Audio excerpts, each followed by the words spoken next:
আসসালামু আলাইকুম ওয়া রাহমাতুল্লাহি ওয়া বারাকাতুহু। আশা করি আল্লাহ পাকের অশেষ রহমতে আপনারা ভালো আছেন। এক ইহুদি বৃদ্ধা নবীজির রাস্তায় কাঁটা বিছিয়ে রাখত।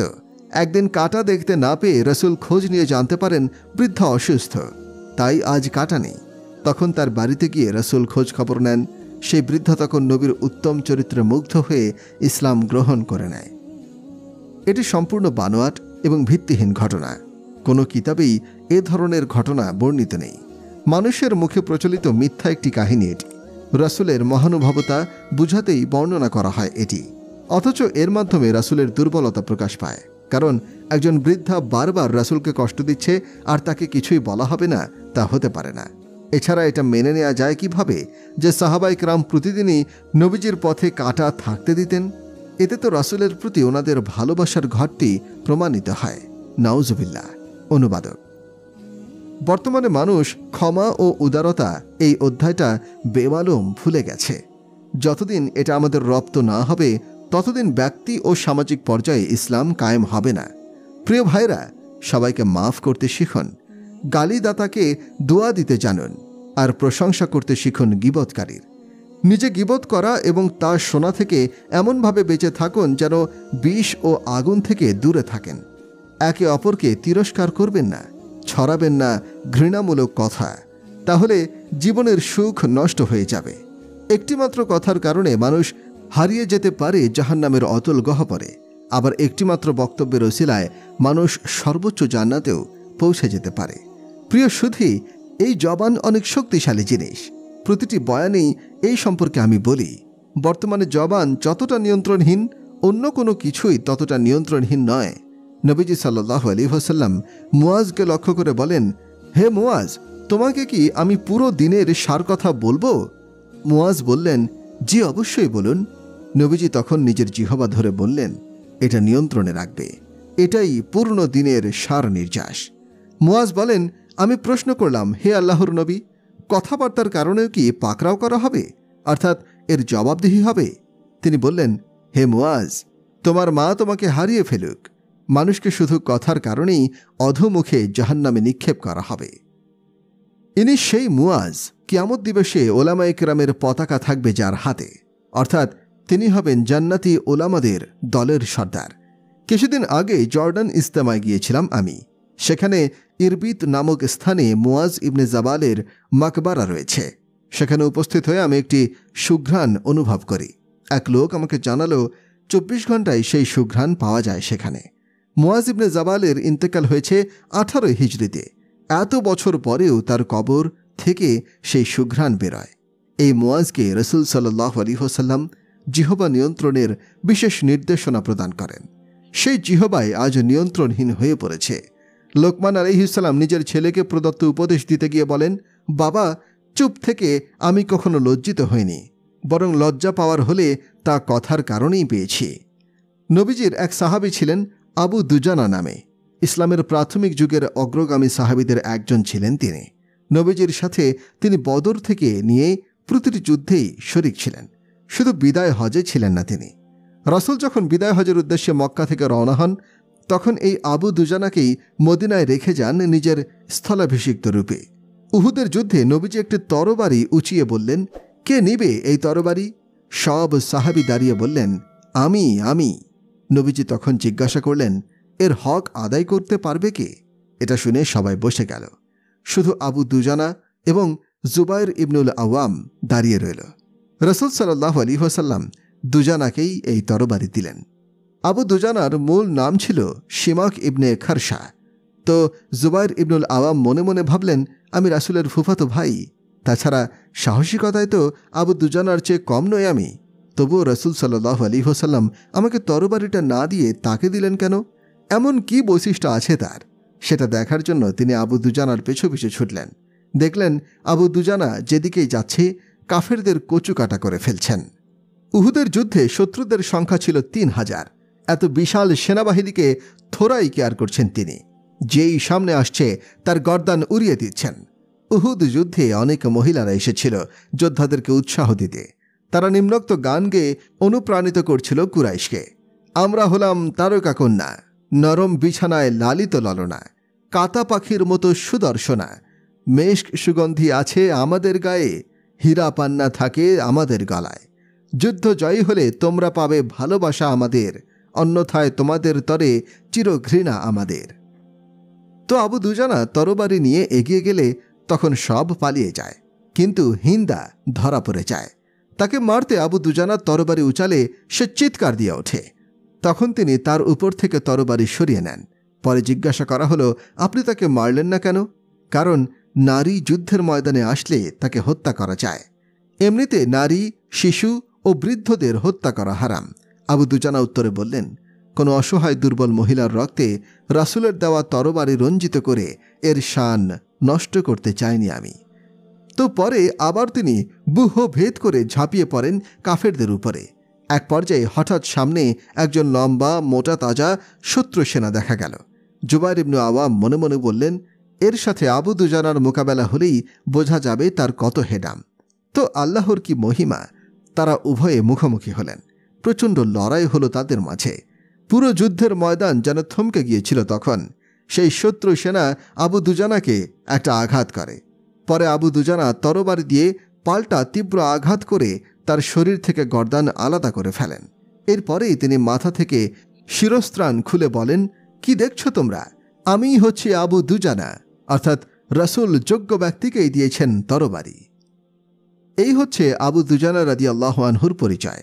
উহুদ যুদ্ধে মুসলমানদের পরাজয়ের পর 10 থেকে 12 জন লোক ঘিরে রেখেছিলেন রাসূলকে, যেন তার কোনো ক্ষতি কেউ না করতে পারে। তাদের মধ্যে ছিলেন আবু বকর, ওমর, আলী, তালহা, জুবাইর, সাদ ইবনে আবি ওয়াক্কাস, সাহল ইবনে হুনাইফ, কাতাদা ইবনে নোমান এবং আবু দুজানা রাদিয়াল্লাহু আনহুম। আবু দুজানা মুসাইলামাতুল কাজ্জাবের বিরুদ্ধে পরিচালিত ইয়ামামার যুদ্ধে শহীদ হন। আবু দুজানার সংক্ষিপ্ত পরিচিতি আমি আগেই আপনাদের সামনে বলে নিলাম। এখন তার বক্তব্যের গুরুত্ব এবং মাহাত্ম্য বুঝতে সুবিধা হবে আপনাদের।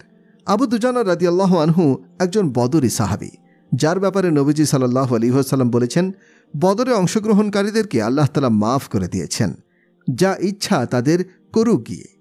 হুদাইবিয়ার অভিযানেও অংশ নিয়েছেন তিনি, যাদের ব্যাপারে স্বয়ং কুরআনে ইরশাদ হয়েছে, মুমিনরা যখন বৃক্ষতলে আপনার হাতে বায়াত গ্রহণ করেছিল, আল্লাহ পাক তাদের প্রতি সন্তুষ্ট হয়ে গিয়েছেন। তখন সর্বোপরি তিনি একজন সাহাবী, আর আল্লাহ সাহাবীদের সম্পর্কে ইরশাদ করেছেন, তাদের প্রত্যেকের জন্য আল্লাহ পাক প্রতিশ্রুতি দিয়েছেন কল্যাণের, অর্থাৎ জান্নাতের।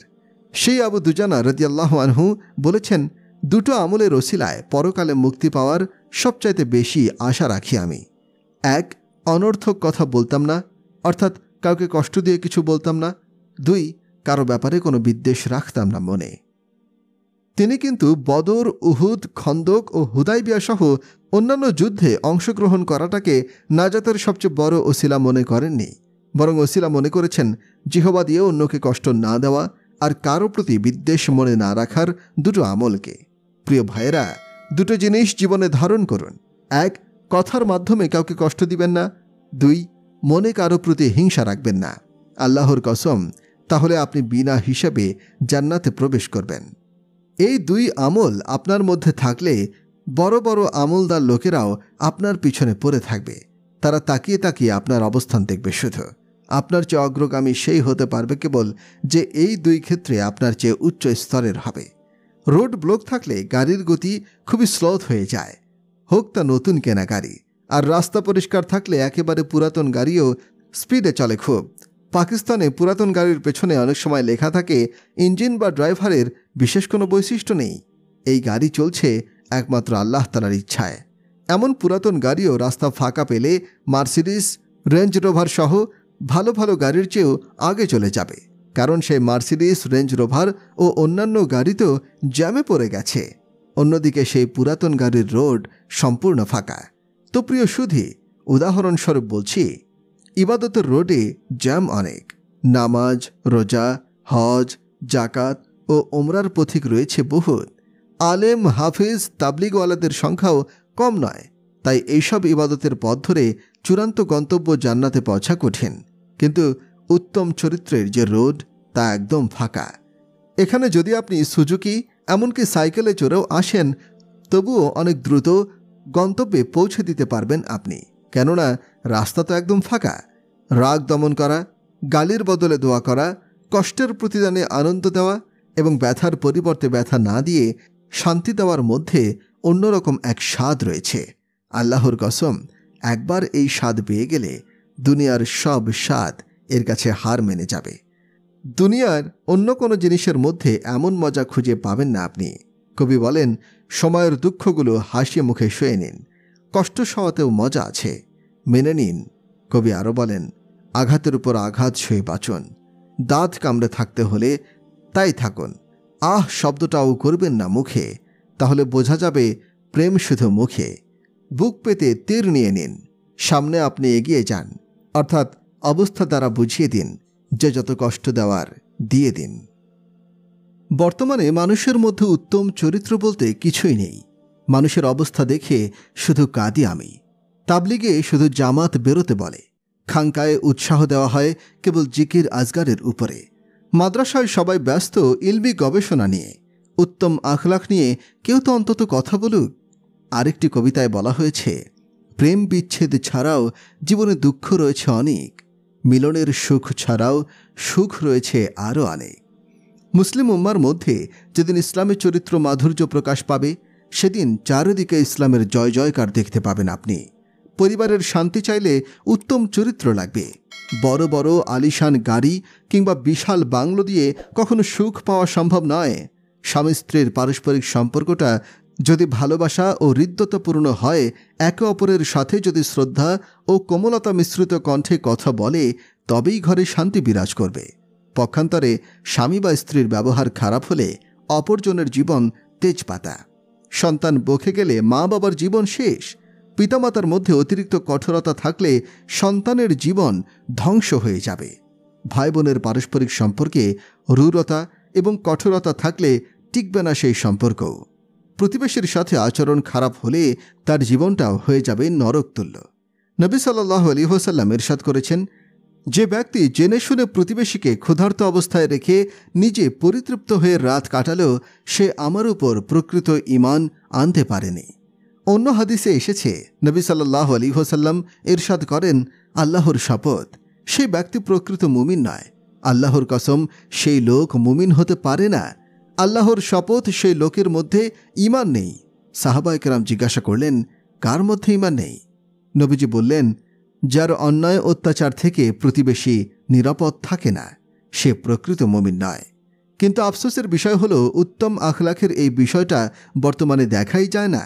এটা বলবো না যে দুনিয়াতে উত্তম আখলাক বলতে কিছু নেই, অবশ্যই আছে, তবে তা কোটিতে একজনের মাঝে বিদ্যমান। সেটা তো না পাওয়ার মতোই। তথাপি 1 কোটির মধ্যেও অনেক সময় একজন উত্তম চরিত্রবান পাওয়া যাবে না। জীবনের অনেকটা পথ পাড়ি দিয়ে এসে এই ফলাফলে উপনীত হয়েছি আমি। 1 কোটি মুসলমান একত্রিত করলে লাখ লাখ তাহাজ্জুদ গুজার, 5 ওয়াক্ত নামাজি, হাজি, আলিম এবং হাফেজ পাওয়া যাবে, কিন্তু কোটিতে একজন চরিত্রবান লোক পাওয়া যাবে কিনা সন্দেহ। নিজের জীবনের সুখ চাইলে দুনিয়াবি উপকরণের পিছনে কম ছুটুন, উত্তম আখলাখ অর্জনের চেষ্টা করুন। ভাগ্যে যা আছে তা পেয়ে যাবেন এক সময়। উপার্জন হালাল রাখার চেষ্টা করুন। বেঁচে থাকুন হারাম থেকে, মিথ্যা থেকে পথ এড়িয়ে সত্যতা এবং সত্যবাদিতার সাথে চলুন। কাউকে প্রতারিত করবেন না, তাহলে জীবনটা ধ্বংস হয়ে যাবে। ট্যাক্স বাঁচানোর জন্য মিথ্যা বলবেন না, তাহলে কালো দাগ পড়ে যাবে অন্তরে। মিথ্যা বলে আয় করা সেই সামান্য সম্পদের উপরে আল্লাহর অভিশাপ পড়বে। এই উম্মতের ইতিহাসে কত আজীব দৃষ্টান্ত রয়েছে। ভালো বাবা থেকে খারাপ সন্তান হওয়ার এবং খারাপ বাবার ঔরসে ভালো সন্তান হওয়ার নজির ইতিহাসে কম নয়। ইয়াজিদ ইবনে মুয়াবিয়া ছিল ফাসিক, পাপাচারী এবং অনেক বড় অত্যাচারী শাসক। মৃত্যুর সময় সে 3টি মহাদেশের রাজত্ব রেখে গিয়েছিল। সে সময় তার বয়স 34, মতান্তরে 38 ছিল। 40 বছর হায়াতও সে পায়নি। তার মৃত্যুর পর ছেলে মুয়াবিয়া ইবনে ইয়াজিদ শাসনভার গ্রহণ করেন। মাত্র 22 বছর বয়সে তিনি এই 3 মহাদেশের শাসনভার গ্রহণ করেন। সে সময় তার বয়স ছিল 34, মতান্তরে 38। 40 বছর হায়াতও সে পায়নি। তার মৃত্যুর পর ছেলে মুয়াবিয়া ইবনে ইয়াজিদ শাসনভার গ্রহণ করেন। তো 3 মহাদেশে তিনি নিজের শাসনের পতাকা উড়িয়েছেন। তার বিরুদ্ধে কেউ দাঁড়ায়নি কখনো। সম্পদের ভাণ্ডার তার হাতে এসেছিল। তিনি সর্বমোট 40 দিন শাসন করেন। এরপর বনি উমাইয়ার সকলকে একত্রিত করে একটি ভাষণ দেন। সেই ভাষণে বলেন, আমার পিতা অত্যাচারী জালেম ছিল। সে নবী পরিবারের লোকদের রক্ত প্রবাহিত করেছে। সেই সিংহাসনে আমি লানত দেই যার নিচে হুসাইন রাদিয়াল্লাহু আনহুর রক্ত লেগে আছে। এই নিন আপনাদের ক্ষমতা, যাকে ইচ্ছা দিয়ে দিন। এই বলে তিনি রাষ্ট্রপতির পদ থেকে ইস্তফা দেন। 3 মহাদেশের ক্ষমতাকে তিনি লাথি মেরে চলে আসেন মাত্র 22 বছর বয়সে। কেবল 22 বছর বয়সে তিনি রাষ্ট্রের সর্বোচ্চ পদ ছেড়ে দিয়ে চলে আসেন। অথচ আমরা সামান্য কিছু টাকার লোভে সততাকে ছুঁড়ে ফেলি, অল্প কিছু টাকার স্বার্থে ধোঁকা দেই মানুষকে। সম্মানিত সুধী, সত্যের পথে চলতে অভ্যস্ত হয়ে উঠুন। এটা অনেক বড় একটা গুণ। মানুষকে উপকার করা অত্যন্ত উন্নত ও মূল্যবান একটি স্বভাব। নিজের ভিতরগত খারাপ স্বভাবটা ঢেকে রাখুন। উন্নত চরিত্র নিয়ে পেশ হন মানুষের সামনে। তাহলেই পুরো দুনিয়ায় ছড়িয়ে পড়বে ইসলাম। আজ থেকে 31 বছর আগেও আমি ইংল্যান্ডের এই বোল্টনে এসেছিলাম তাবলিগ জামাতের সাথে। এখানে তখন একটি গির্জা মসজিদ ছিল। সারাদিন গাস্ত করেও তখন 50 জন লোককে মসজিদে একত্রিত করতে পারিনি আমরা। আর আজ হাজার হাজার লোক আপনারা একত্রিত হয়েছেন। নিশ্চয় এর পেছনে রয়েছে অনেক মেহনত ও মুজাহাদা। তো সেই মেহনত মুজাহাদার পরে আজ হাজার জনের একটি দল তৈরি হয়েছে। এদেরকে এখন নববী আদর্শে অনুপ্রাণিত করা জরুরি। আর নববী আদর্শ হচ্ছে ক্ষমা করা, মেনে নেওয়া, কোমল আচরণ করা, অন্যকে বড় মনে না করা এবং নিজেকে ছোট ভাবা। সবসময় সত্য বলা এবং কাউকে প্রতারিত না করাটাও নববী আদর্শের অন্তর্ভুক্ত। আর এগুলোই মুসলমানের আসল পরিচয়। ইউরোপের দেশগুলোতে মুসলিম যুবকেরা কাগজপত্র বানানোর স্বার্থে মেয়েদেরকে প্রতারণামূলক বিয়ে করে। কাগজপত্র তৈরি হয়ে গেলে স্ত্রীকে ডিভোর্স দিয়ে তার জীবনটা ধ্বংস করে দেয়, সেই সঙ্গে নষ্ট করে নিজের ঈমান। মুসলমানরাই যদি প্রতারক হয়, মানুষকে তাহলে পথ দেখাবে কে? পথ প্রদর্শক হবে কারা? তো মনে রাখবেন, আল্লাহ এবং তার রাসূলকে খোঁজার অন্যতম মেহনত হচ্ছে এই তাবলিগ জামাত। আর ইবাদত এবং নববী আখলাকের দাওয়াত নিয়ে মানুষের দ্বারে দ্বারে ঘুরবেন। তাহলে ইনশাল্লাহ দুনিয়ার প্রতিটি দ্বারে প্রান্তে বাণী পৌঁছে যাবে। প্রতিটি ঘর আলোকিত হয়ে উঠবে তাওহীদের নূরে। নববী আখলাক এবং ইবাদতের আগ্রহ ভেতরে তৈরি করতেই আমরা তাবলিগে সময় দিতে বলি। 2-1 ঘন্টার বয়ানে মানুষের মধ্যে এটা আসে না, বরং তাবলিগে বের হয়ে অর্জন করতে হয় এই আগ্রহ। আল্লাহ এবং মানুষের সাথে কোনো হক নষ্ট করে থাকলে তা ঠিকঠাক করে ফেলুন। কারো সাথে কোনো রেষারেষি বা ঝগড়া থেকে থাকলে মীমাংসা করে ফেলুন। কারো প্রতি কোনো ধরনের বিদ্বেষ রাখবেন না। নিজেও মাফ করে দিবেন, অন্যের থেকেও মাফ চেয়ে নেবেন। রুষ্ট হয়ে থাকবেন না কারো প্রতি। কারো সাথেই সম্পর্ক ছিন্ন করবেন না। সদ্ভাব বজায় রাখুন সকলের সাথেই। মনটাকে রাখুন একদম ফ্রেশ। আবু দুজানা রাদিয়াল্লাহু আনহুর মতো মহান সাহাবী বলেছেন, জিহবা দিয়ে অন্যকে কষ্ট না দেওয়া এবং কারো প্রতি বিদ্বেষ না রাখা, দুটো আমলের ওসিলাতেই আমি সবচেয়ে বেশি নাজাতের আশা রাখি। নবী সাল্লাল্লাহু আলাইহি ওয়াসাল্লামের জীবনের অন্যতম এই দুটি গুণ নিজের জীবনে আঁকড়ে ধরুন। কথার মাধ্যমে কাউকে কষ্ট দিবেন না। অন্যরা যত ব্যথা বা কষ্টই দিক না কেন, মনে কোনো কষ্ট বা বিদ্বেষ রাখবেন না তাদের প্রতি। সব দূর করে ফেলবেন অন্তর থেকে। 5 ওয়াক্ত নামাজ যেন কখনো না ছোটে। সেই সঙ্গে সবসময় দিনের দাওয়াত নিয়ে মানুষের দ্বারে দ্বারে যাবেন। এই উম্মতের অন্যতম দায়িত্ব হচ্ছে দ্বারে দ্বারে গিয়ে দাওয়াত দেওয়া। বসে থাকার জন্য তাদেরকে সৃষ্টি করা হয়নি। এই দায়িত্ব পালন না করাই এই উম্মতের সম্মিলিত একটা অপরাধ। এর ফলে নিজেদের লোকেরাও হাতছাড়া হয়ে যাচ্ছে আমাদের। আর বিধর্মীরা তো আগে থেকেই শত্রু। দেখুন, মুসলমানদের চলাফেরাই হচ্ছে দাওয়াত। ইসলামী জীবনাচার যদি মুসলমানদের মধ্যে থাকে, তাহলে সেটাই অন্যদেরকে ইসলামের দিকে আকৃষ্ট করবে।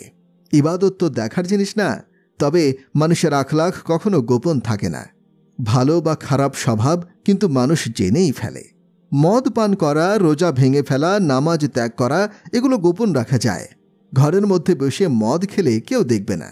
রোজা না রাখলে কিংবা নামাজ না পড়লে মানুষের জানার সম্ভাবনা কম। কিন্তু স্বভাব খারাপ হোক বা ভালো হোক, সেটা কখনো লুকিয়ে রাখা যায় না। উত্তম চরিত্র তো মানুষের মাঝে ছড়ায় সুগন্ধি, কিন্তু কুস্বভাব থেকে ছড়ায় দুর্গন্ধ। আমাদের চরিত্র সুন্দর হলেই কেবল ইসলাম সম্মতভাবে গড়ে উঠবে সমাজটা। আমাদের সেই উত্তম আখলাক শিখতে হলে মানুষের দ্বারে দ্বারে ঘুরতে হবে। এতে কষ্ট হবে, প্রতিবন্ধকতা আসবে অনেক, তবে সেই প্রতিবন্ধকতা এবং কষ্ট সয়ে নেওয়ার মধ্যে পাওয়া যায় আশ্চর্য রকমের মজা, অন্যরকম একটা নেশা এটা। 1997 সালে জুনায়েদ জমশেদের সাথে সর্বপ্রথম দেখা হয় আমার। তখন সে পাকিস্তানের বিখ্যাত শিল্পী। সে আমাকে বলল, মাওলানা, যে গ্ল্যামার অনেক পাকিস্তানি যুবকের স্বপ্ন, সেটা আমার বাস্তবেই রয়েছে, কিন্তু আমার ভিতরে অন্ধকার, আলো নেই কোনো, ভিতরটা একদম শূন্য, প্রশান্তি নেই সেখানে। কেন এমন হচ্ছে মাওলানা? আমি বললাম, আপনার এক হাঁটুতে ব্যথা হলে আরেক হাঁটুতে ওষুধ লাগালে সেই ব্যথা কি সারবে? সে বলল, না। তখন আমি বললাম, অন্ধকার তো মনে, কিন্তু আপনি আলোকিত করছেন শরীরটাকে, কখনো মিউজিক তো কখনো মদ, এসব দ্বারা। শুনুন, মদ, নারী ও মিউজিকের সম্পর্ক শুধু শরীরের সাথে। এগুলো শরীরকে সাময়িক সুখ দিতে পারে, আত্মাকে কোনো প্রশান্তিতে পৌঁছাতে পারে না, অথচ শরীরকে নিয়ন্ত্রণ করে সেই আত্মা। আত্মায় প্রশান্তি না থাকলে শরীরেও পরিপূর্ণ স্থিরতা আসে না। আল্লাহর সাথে আত্মার সম্পর্ক করে ফেলতে পারলে সব অশান্তি দূর হয়ে যাবে আপনার। পরে সে 3 চিল্লায় বের হয়ে গেল। চিল্লায় থাকা অবস্থায় বালাকোটের এক মসজিদ থেকে সে ফোনে জানালো, মাওলানা, আমি এখন পুরনো এক মসজিদে ছেঁড়া চাটায়ে শুয়ে আছি। 5 স্টার হোটেলে শুয়ে যে সুখ আমি খুঁজতাম, সেই সুখ আমি এখানে খুঁজে পেয়েছি। মনে হচ্ছে যেন বাতাসে উড়ছি আমি। মূলত হয়েছিল কি, আল্লাহর সাথে তার সম্পর্ক গড়ে উঠেছিল, ফলে অন্তরে বিরাজ করছিল অনাবিল প্রশান্তি। পাপ থেকে বেঁচে থাকা, নিজের আখলাকে সুন্দর করা এবং ফরজ আমলগুলো ঠিক রাখা, এই 3টা কাজ কেউ করতে পারলে আল্লাহ তাআলা তার জীবনটাকে সুখ শান্তিতে ভরে দেবেন। যেখানেই থাকুন না কেন, নামাজ যেন না ছোটে, রমজানের রোজা যেন বাদ না যায়, জাকাত ফরজ হলে আদায় করে দিবেন খুশি মনে, সবসময় হালাল উপার্জন করবেন, মিথ্যা প্রতারণা করে ভুলভাল কাগজ বানিয়ে কোনো কিছু আয় করার চেষ্টা করবেন না। ধ্বংস ছাড়া সেটা কিছুই বয়ে আনবে না। রাসূল সাল্লাল্লাহু আলাইহি ওয়াসাল্লাম ইরশাদ করেছেন, যে ব্যক্তি সকাল সন্ধ্যা হালাল উপার্জনে ব্যস্ত থাকবে, আল্লাহ তাআলা তার সেই দিনের গুনাহ মাফ করে দেবেন। নবীজি সাল্লাল্লাহু আলাইহি ওয়াসাল্লাম সাদ ইবনে মুআজের হাত দেখে বললেন, তোমার হাত এত শক্ত কেন? তিনি বললেন, আমি আমার বাগানে নিজেই কাজ করি এবং এ কারণেই এমন হয়ে গেছে আমার হাত। রাসূল তার হাতে চুমু খেয়ে বললেন, যে হাত বৈধ উপার্জনের জন্য কাজ করতে করতে এমন শক্ত হয়ে গেছে, সে হাতে জাহান্নামের আগুন কখনো স্পর্শ করবে না। তো ভাইরা আমার, হালাল উপার্জনের চেষ্টা করুন, মিথ্যা প্রতারণা করে আয় করবেন না। কোনো সম্পদ ট্যাক্স না দিতে মিথ্যা বলা জায়েজ মর্মে যত বড় মুফতি ফতোয়া দিক না কেন, আমি বলবো মিথ্যা মিথ্যাই। আপনারা সত্যের পথে থাকুন। একদিকে মিথ্যা বলে কিছু টাকা বাঁচানোর সুযোগ, আর অপরদিকে রয়েছে সত্যবাদিতা। যেটা নেওয়ার নিয়ে নিন আপনি। সত্যবাদিতার পক্ষে গেলে আপনি আল্লাহ এবং তার রাসূলের আশ্রয়ে চলে যাবেন। 3 জায়গা ছাড়া আর কোনো মিথ্যা বলা বৈধ নয়। 1, 2 মুসলিমের মধ্যে মীমাংসা করতে দরকার হলে মিথ্যা বলা যাবে। 2, স্ত্রীকে খুশি করতে মিথ্যা বলার অনুমতি আছে। 3, যুদ্ধের ময়দানে কৌশল হিসেবে মিথ্যার আশ্রয় নেওয়া যায়। সর্বদা সত্যের পথে থাকুন। আল্লাহ তাআলা অকল্পনীয় জায়গা থেকে রিজিকের ব্যবস্থা করে দেবেন। তাছাড়া এই ইউরোপের দেশগুলোতে ট্যাক্স বাঁচাতে মিথ্যা বললে এমন সরকারকে ধোঁকা দেওয়া হয় যারা আপনাদের প্রতি সহমর্মী। আমাদের পাকিস্তান, ইন্ডিয়া, বাংলাদেশের সরকার তো নিজেরাই চোর। তাদের ভাগ্যেও পড়েছে চোর, তা তো ঠিকই আছে, কিন্তু আপনাদের সরকার তো আর চোর না। ট্যাক্সের টাকা দিয়ে তারা আপনাদের জন্যই ব্যয় করে, অথচ আপনারা এদের থেকে উপকার ভোগের সময় থাকেন সবার আগে, আর ট্যাক্স দেওয়ার সময় খোঁজেন ফতোয়া। বলেন, শরীয়তের কোথায় ট্যাক্স দেওয়ার কথা আছে? এদের পক্ষে আবার বহু মুফতিও আছে। আমার কথা হলো, এদের থেকে উপকার যখন নিচ্ছেন তখন চেষ্টা করুন তাদেরও উপকার করার। এরা আপনাদের জন্য সব কিছু সহজ করে দিচ্ছে, তাদের জন্য আপনারা সহজ হয়ে যান। তারা আপনাদের স্বার্থে বিশ্বস্ততার সাথেই ব্যয় করে, তাই তাদের সাথে কোনো খেয়ানত করবেন না। মুসলমানের সাথে ধোঁকাবাজি আর প্রতারণা করা যায় না। নিজের বিলাসিতা কিছুটা কমিয়ে দিন, তাও ট্যাক্স বাঁচানোর কোনো ফন্দি আটবেন না, তাহলে আল্লাহ তাআলা বরকত দিবেন সম্পদের মধ্যে। নিজেদের মধ্যে কোনো রেষারেষি ঝগড়া বিবাদ হয়ে গেলে সঙ্গে সঙ্গে মীমাংসা করে নেবেন। আমরা কোনো মীমাংসাতে নেই, সব কথাবার্তা বন্ধ, এরকমটা করবেন না।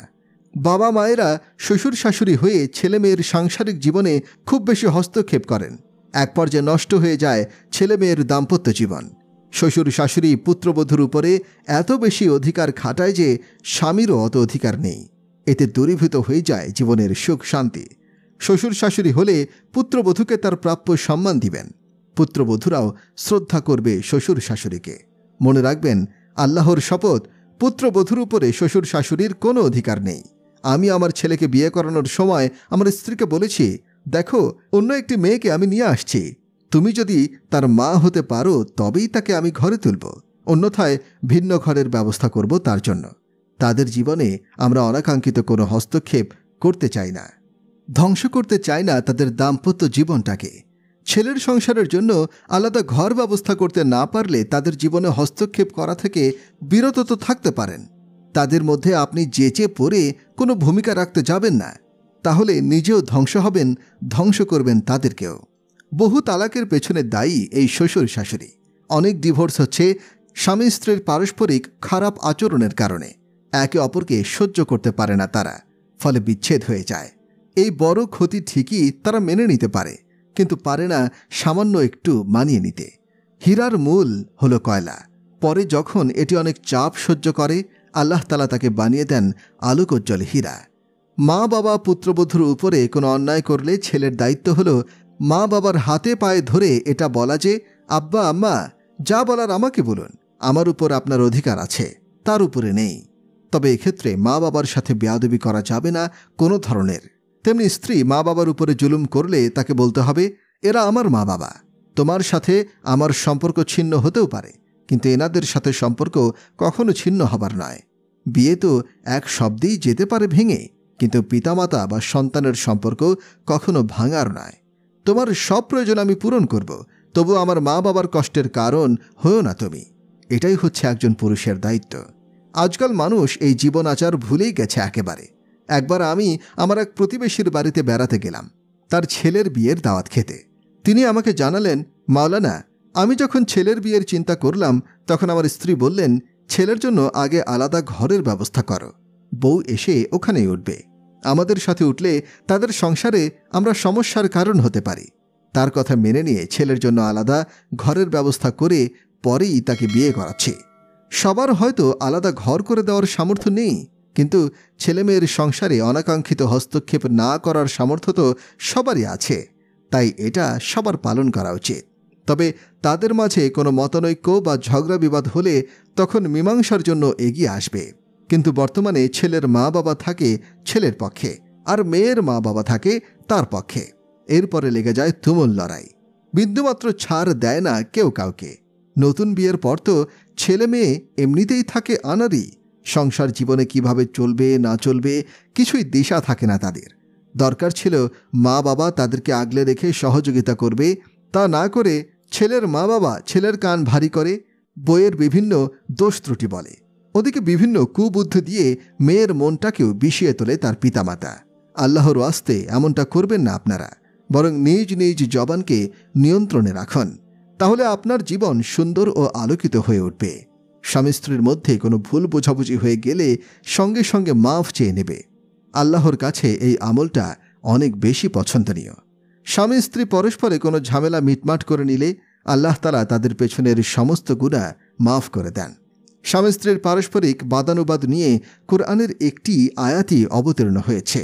ঘটনা হলো, কতিপয় লোক রাসূলের দরবারে যেতে চাইলে তাদের স্ত্রী এবং সন্তানরা নিষেধ করেছিল, বলেছিল, আমাদের কোথায় রেখে যাচ্ছেন? ফলে তারা যাননি। পরবর্তীতে রাসূলের দরবারে গিয়ে তারা দেখতে পেলেন অন্যান্য মানুষ ইলম অর্জন করে ফেলেছে। তখন তারা মনে মনে চিন্তা করল, ঘরে গিয়ে স্ত্রীদের শাস্তি দিব আজকে। আল্লাহ পাক তো অন্তর্যামী। ঠিক সেই মুহূর্তেই আয়াত অবতীর্ণ করলেন, হে মুমিনগণ, তোমাদের স্ত্রী ও সন্তান সন্ততিদের মধ্যে কেউ কেউ তোমাদের শত্রু, অতএব তাদের ব্যাপারে সতর্ক থেকো। আর যদি এদেরকে মার্জনা করো, দোষ ত্রুটি উপেক্ষা করো এবং ক্ষমা করো এদেরকে, তবে জেনে রেখো আল্লাহ ক্ষমাশীল, পরম দয়ালু। তো উপরোক্ত আয়াতের শুরুর অংশে আদ্দুয়াকুম এর পরিবর্তে আদ্দুয়াল্লাকুম বলা হয়েছে। এর দ্বারা বোঝানো হয়েছে যে তারা জাত শত্রু নয়, মাঝে মধ্যে তাদের সাথে মনোমালিন্য হয়ে যেতে পারে। সেক্ষেত্রে এসব থেকে দূরে থাকতে হবে, আর তা এড়িয়ে গিয়ে হাঁটতে হবে ক্ষমার পথে। তাহলে পাওয়া যাবে আল্লাহ পাকের ক্ষমা। তো প্রিয় ভাইরা আমার, আপনাদের মধ্যে কারো যদি স্ত্রীর সাথে মনোমালিন্য থেকে থাকে তাহলে তা মিটমাট করে নেবেন। মা বাবার সাথে কারো রেষারেষি থাকলে দূর করে ফেলবেন তা এখনই। সন্তানদের সাথে কোনো বিষয়ে ঝামেলা থাকলে নিজেই তার কথা মেনে নিন আগ বেড়ে। বর্তমানে সন্তানদের ভালোবাসা দিয়ে বড় করা উচিত। আমার নবী ছিলেন আমার প্রাণপ্রিয় দর্শক শ্রোতা বন্ধুরা, আপনারা কষ্ট করে সম্পূর্ণ ভিডিওটি দেখলেন। যদি এমন আরও গুরুত্বপূর্ণ ইসলামিক ভিডিও পেতে চান তাহলে অবশ্যই আমাদের চ্যানেলটিকে সাবস্ক্রাইব করুন এবং লাইক কমেন্ট করে আপনার মূল্যবান মতামত আমাদেরকে জানান। ভালো থাকবেন, সুস্থ থাকবেন। আজকের মতো বিদায় নিচ্ছি। আলোচনা হবে অন্য কোনো বিষয় নিয়ে অন্য কোনো ভিডিওতে। আসসালামু আলাইকুম ওয়া রাহমাতুল্লাহ।